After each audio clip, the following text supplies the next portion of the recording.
Hello আপা, hello, সব কিছুতেই হ। নেত্রীর নাম হ দিয়েছিল তো বটেই, বাহিনীরও নাম ছিল হেলমেট বাহিনী। হারুনের ভাতের হোটেল, হলুদ সাংবাদিকতা। সে এক যুগ ছিল ভাই, স্বর্ণযুগ যাকে বলে। প্রত্যেক যুগের আলাদা আলাদা নাম থাকে। সেই যুগের নাম ছিল হযুগ। কি যুগ?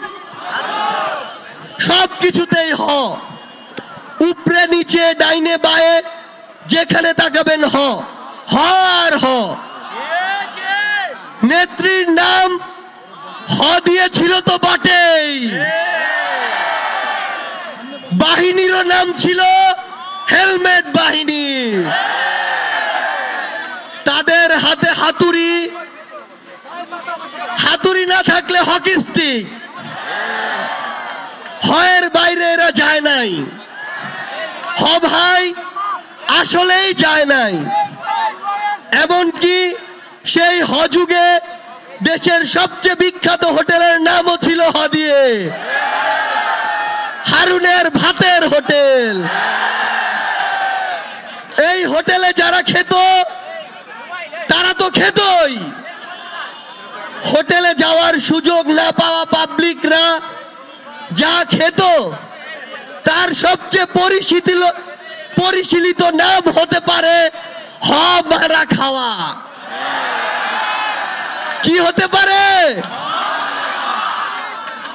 হ যুগে পত্র পত্রিকা, টিভি ফিভি বলে কিছুই ছিল না। যা ছিল তার নামও ছিল হ দিয়ে, হলুদ সাংবাদিকতা। এর বাইরে হিংসা, হানাহানি, হুমকি, হুঙ্কার, হত্যা, এসব ছোটখাটো হয়ের দাপট তো ছিলই। 15 বছর পর হযুগের সমাপ্তি ঘটলো।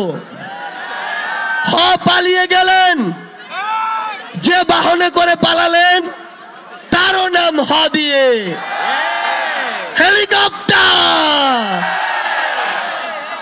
হ দিয়ে শুরু, হ দিয়ে শেষ। আমি ভাবলাম যাক, হযুগের অবসান হলো তাহলে। হায়, কিন্তু কিসের কি?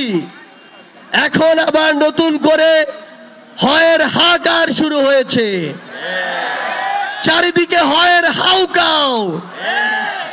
নতুন হযুগে শুরু হয়েছে এভাবে, হ্যালো আপা, হ্যালো, হ্যালো আপা, আপা, হ্যালো, হ্যালো, হ্যালো, হ্যালো আপা, জি বলেন, হ্যালো আপা, হ্যালো, হ্যালো, হ্যালো।